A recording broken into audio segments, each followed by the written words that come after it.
Hello everybody, welcome back to the channel. This is Michael, KE4EST, and welcome back to my messy workbench here too.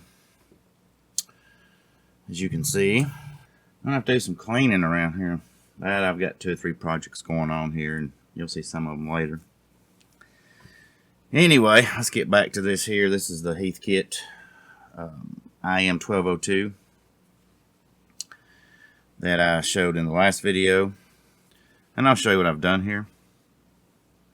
I just got this random box back here just kind of holding this up. So one thing I did was, first thing I did was change out these capacitors here. This one and this one down here was one of these kind of like this, you know, and I didn't have an actual can that was equivalent, but you can see how tiny that thing is, the modern equivalents. But I had one that would work, and with the lead stretched out like that, you know, it works just fine. You know, in some things you don't want to do that. You want to keep your lead length as short as possible, but in this case this will be just fine. So I did that there. Cleaned all these contacts here. Hope you can see all this all right, but went through and cleaned all the contacts, cleaned the switch, took all these chips, pulled them out, cleaned them, put them back in, reseated everything. And if you remember this here, it's supposed to be a 1 indicator. This is still fine. So I left that. Remember this over indicator here, you can see there's a little bit difference in size there.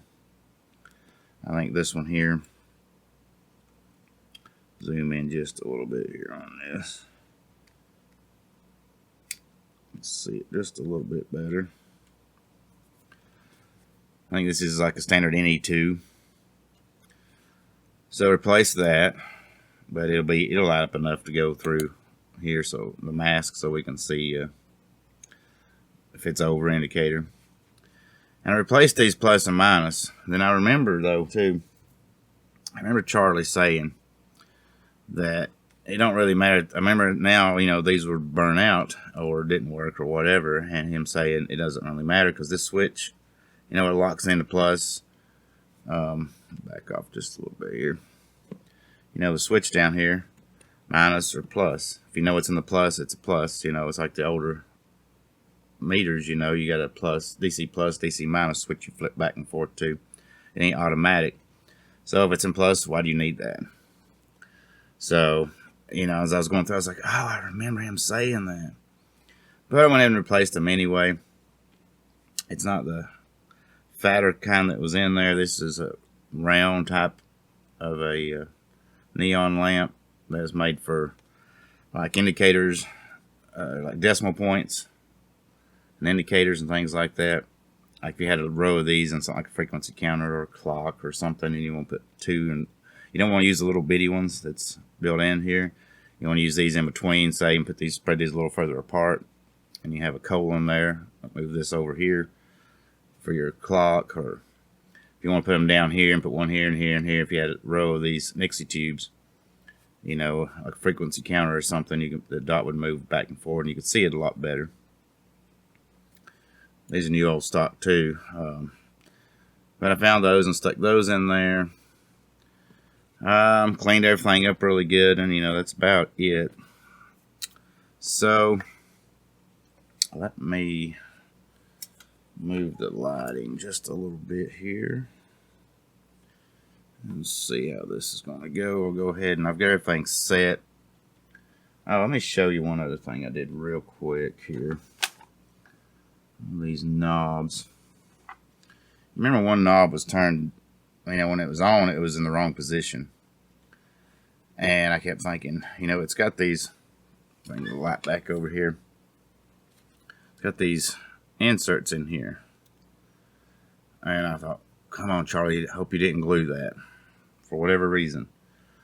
And he didn't. I just worked it out very slowly with the little screwdriver, and it popped right out. So now I can put it on properly and put this back on like it's supposed to be. And that'll take care of that problem. So I don't know what happened there. If at some point somebody tried to pull it off and the knob just come off like this with that still on there and just stuck it back on there or what. But I mean, it was stuck on there good too. Took a little bit of work, but I worked it out of there. And clean the knobs up. I've cleaned the face of it up. I'll show you that in just a minute. We'll go and move the light and turn it on. I've got it set. This knob here is set for DC volts, and I've got this one set on the 20 volt scale. So I'll reach over and flip that on. And you can see it's not exactly zero, but there it goes. It's better to let it warm up just a little bit, even though it's mostly solid state, before you do any kind of adjustments to it. But this one right back here, in the back here, if you can see, let me try to see. Well, the camera angle, you can't really see it. Now, remember, this zone, you gotta be careful putting your fingers in there. There's still high voltage going to these. You can about see it right in there. That's the zero adjust. When you turn it on, let it warm up a little while, and if it's reading wrong, you can reach there and adjust that to get it to read zeros. And this over here is your DC positive adjustment right there. So let's see how it is here. I was testing it earlier, and it's not too far off. So I'm going to put these on here. I think you can still see that okay. This is a 9 volt battery, and testing it with a more modern meter, it's 9.38, 9.5. So, you'd want to let this at least warm up 30 minutes before you did this, but we'll go ahead here and just show you. You just reach in here and grab this, and you can use a metal screwdriver too if you're careful. They don't have to be plastic on this. I just happen to have this pointer in my hand, and we'll kind of adjust that a little bit. And that's almost about right there, flicking between 3 and 4, and it's real sensitive. Should go right back to 0 as long as you got that 0 adjust. Take your leads and short them out, do your 0 adjust, and then you should be good to go. But I mean, that's about it. There ain't a whole lot more to show you to it. I cleaned the face, cleaned some other things, but let me get it back in the case part of the way anyway, so we can see it in action. And like I said again, remember, when you're messing with this, it's fine to have, most of this you can touch or whatever. You can see it's a little sensitive there. But if you've got it, out like this and reach behind there, and even in the front, even in the front here spots, and then behind you're gonna reach and grab it, and it's gonna tickle you. So it's not enough current there to really do anything, but at 170 volts or so going to these Nixie tubes, to the plates of these Nixie tubes, you're gonna feel it and give you a little buzz. So just be careful. So I'm gonna shut it off, put it back in the case, and I'll be right back. Okay, let me just quickly show you. Well, that old plastic just don't look that great, does it? I've cleaned all this up. You get the plus and minus here. I've cleaned this up. I just don't have the back on it, but I've got this back in here so we can see it, how it would look. And it'll even look better when it's darkened out, but I'll turn the light off. And I've cleaned this face up, and you can see it cleaned up really good. That pin mark or something that was there came right off. There's still some scratches and scuffs here, and like I said, this is not a perfect one. You want to use for a shelf queen. I'll probably take this one, sit on the shelf, not use it a whole lot. But I did, mainly wanted to restore it just because of nostalgia reasons and my old friend Charlie and so on and so forth. But, the Heathkit still, there's an H, that's all I can see there still. If you can even see that, maybe barely see that. But there it is. I don't have like this knob here. I think this is one that goes here. It should be. Yeah, let's see. There's that knob there. See, that's lined up. The other knob I'm going to put on right now because I've still got to, off camera, I'll get that lined up really good and put that so that when it's in there, it'll be here. Right now it's on 20 volts. It'll be setting like that. So let's, so you can still see that in the background there. Let me just turn the light off. Turn it back on. And there you can see plain as day, really nice and bright. You can see the plus. If I move it, you can see minus. Got a little bit of a glare there, but you can see that minus. Go back to plus. Okay. And now, you know, it looks a little better now with this filter over it. We go check this battery. I'll probably bump that, putting it back in the case. It's really touchy there. There you can see, you can read the voltage. And let's see, do I have the, yeah, power supplies on. Let me,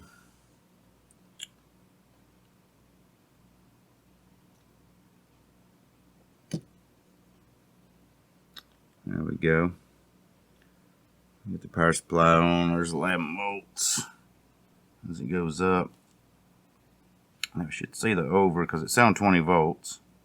There we go. It's just reading some random stuff. Well, I can see it pretty good. I don't know if you can see that. Yeah. Just watch it right here. Bring it down. So now we're back down to 19 point whatever volts, and we go over. It lights up pretty good. I can see it here really good. I don't know how good it showed up in the camera, but I can see that over. It lights up. Looking on the monitor, it actually looks a little better in person. But then we come back down. There you go. Take this and we move up to the next range.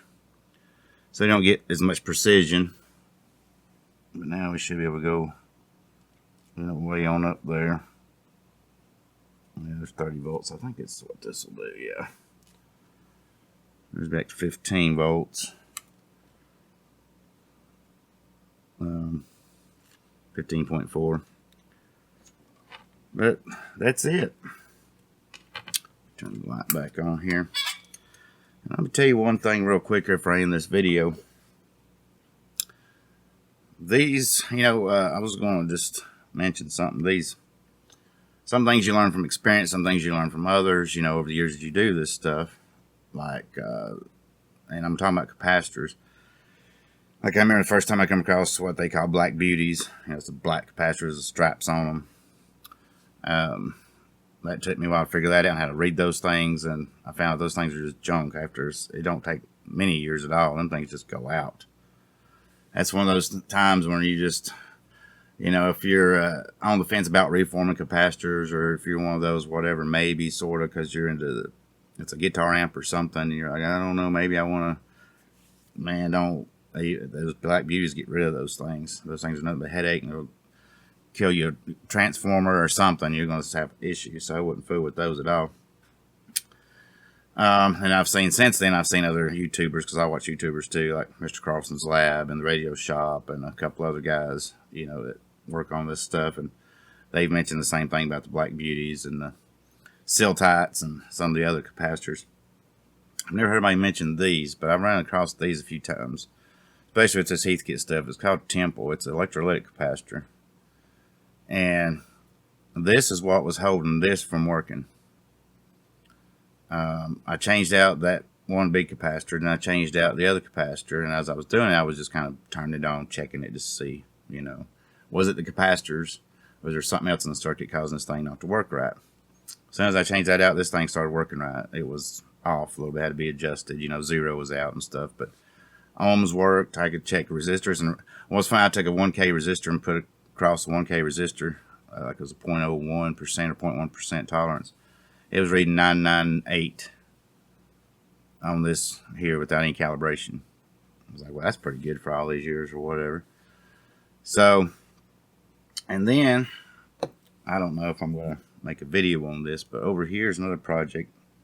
The guy wanted me to work on a Heathkit. Well, this is like a Heath and Schlumberger frequency counter. And right now I've got a fuse miser jumped in across the fuse because it kept blowing fuses, but I've got it going now.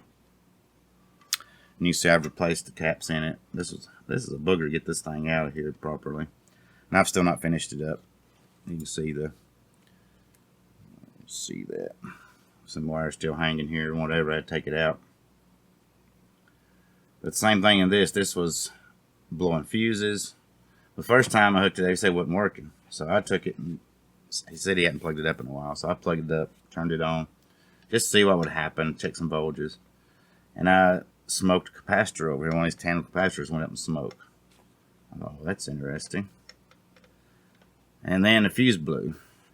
So, you can see I replaced these capacitors here.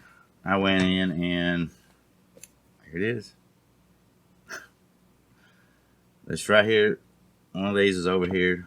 Here it is right here. Here's the actual one that was in that one. It was over here. And this, changed that capacitor out. This thing came back to life. I went ahead and changed all the electrolytics out, but cleaned it up and whatever. And this thing's back to life. It's reading. I've not even touched it on any calibration yet, but it's showing pretty close, you know, to my HP over here.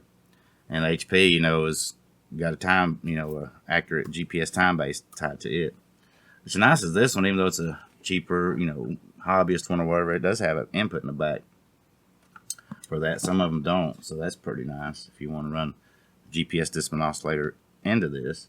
Now, downside of this one here is it's only 10 megahertz maxed, you know, so if you use a scaler or something. But the main thing I want to tell you about that is these temple capacitors.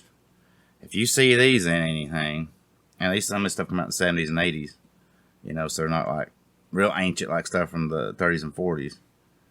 Just get rid of these things. So if you see this in, don't turn it on. Get rid of this before you do anything, because you might fry something else that give you a big headache. So just want to mention that. But anyway, I hope you enjoyed this video on getting this IM1202 back running, and I hope it helps somebody out maybe or whatever. I've got a couple other videos already in the process. I've got other things going on. But anyway, until the next video, this is Michael, KE4EST 73.